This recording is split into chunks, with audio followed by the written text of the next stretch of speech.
Namaste, Jai Bharat. A mock drill was announced today, 7th of May. Then, of course, the enemy shall naturally think the mock drill is on 7th of May, Bharat is getting prepared to attack. So the enemy considers that 7th should be easy place. There shall not be anything serious on 7th. And precisely as 7th moves in, at 1 o'clock, 1:05 it seems, 9 targets were attacked with precision by Bharat. The mock drill was such a deceptive method. Of course, mock drill took place and easily taking place in multiple forms in different cities, identified cities of Bharat.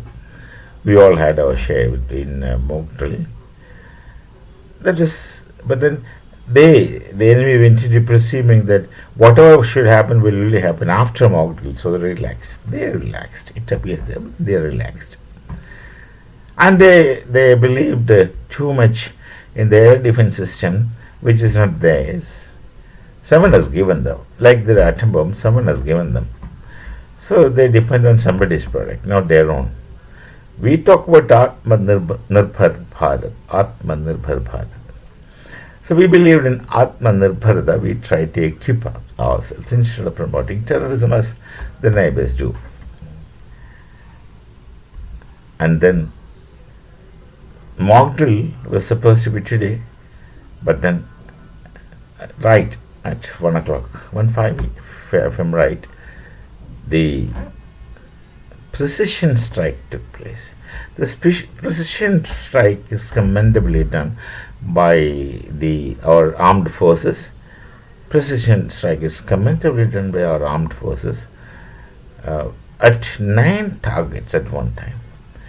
These must be 9 identified terrorists. Of course, these are 9 identified terror training camps where they create terrorists with just one target of sending them to Bharat.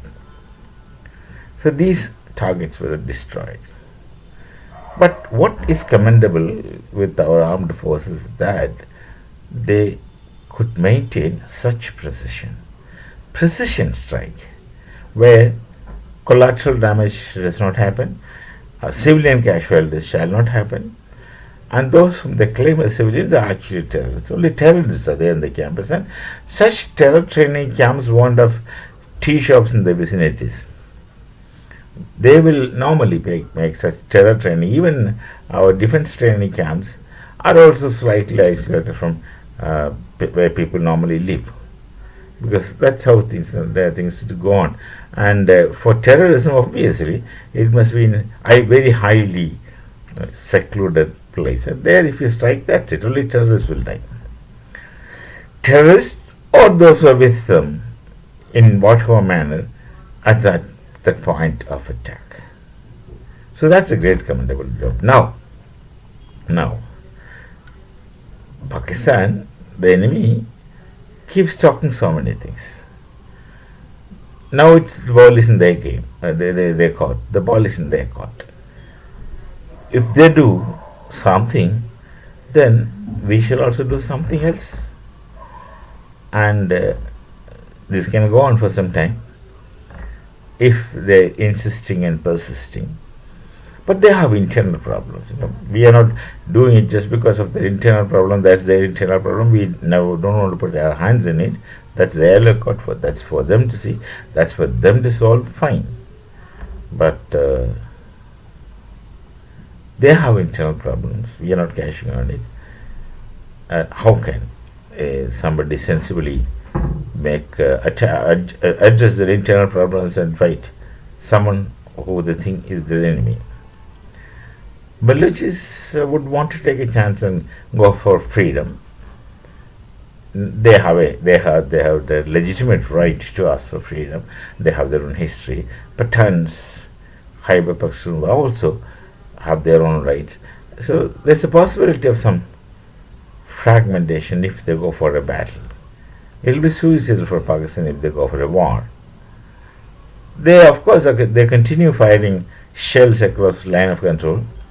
Actually, there is no line of control. The moment the Shimla Accord is, the Pakistan withdrew from Shimla Accord, the line of control ceased to exist. But then they keep firing from the other side. We also are retaliating.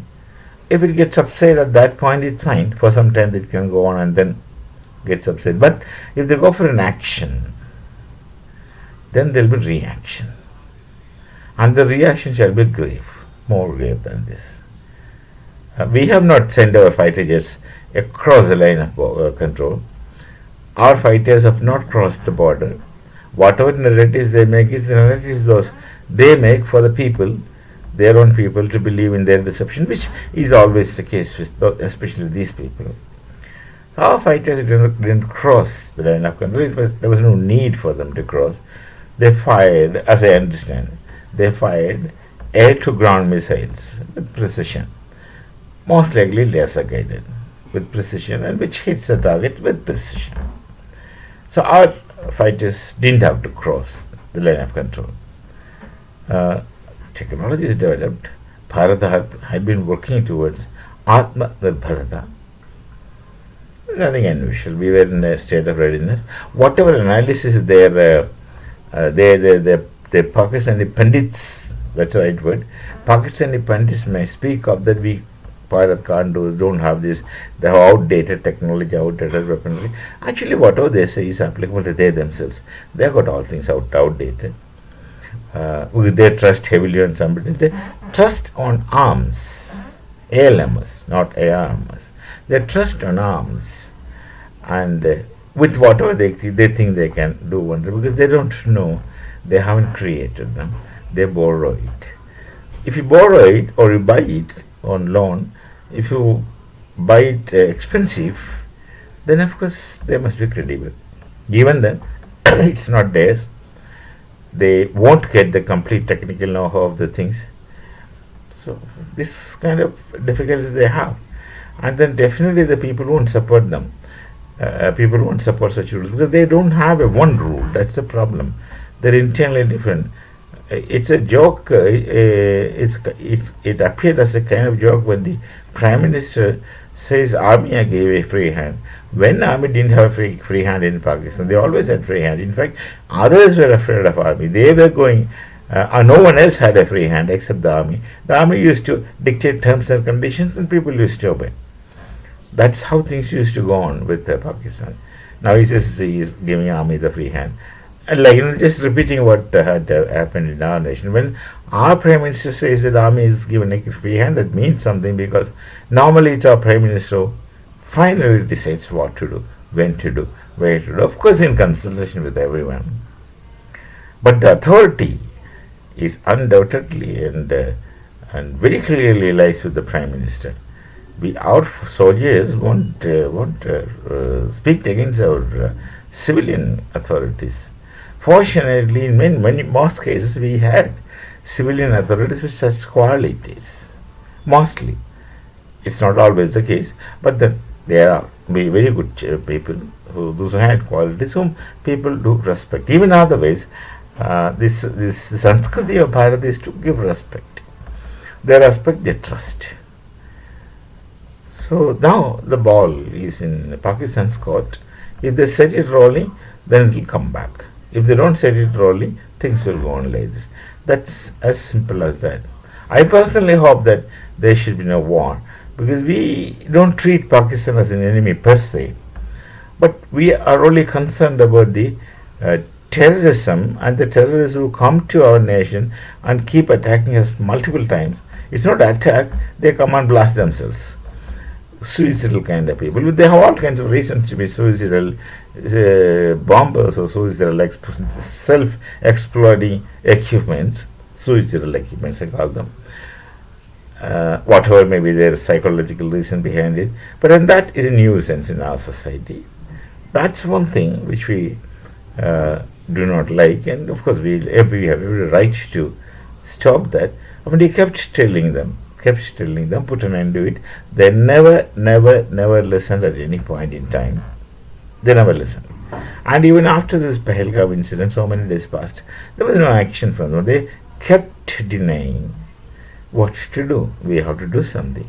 Had it been differently, that they, instead of keeping things denying, suppose some people in Pakistan also say that hand over these terrorists and we'll live peacefully. Yes, that's true. That's true.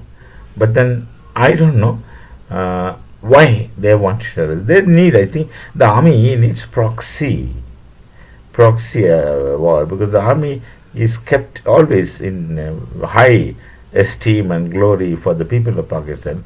They believe that the army can do everything and anything, and without the army they don't exist, because they're constantly living in fear of attack and fear of threat from Bharat. That's how they have been taught, that's how they have been trained. So this psychology has to work out. So army has to keep doing things, and they want this proxy army. Who are the terrorists? They are the proxy army of Pakistan. That's how the situation is. And if they see sense, it's good for everyone. If they don't see sense, it is bad for everyone, but more bad for them. We shall meet again with some other thought. Namaste. Jai Bharat, Jai Sri Ram.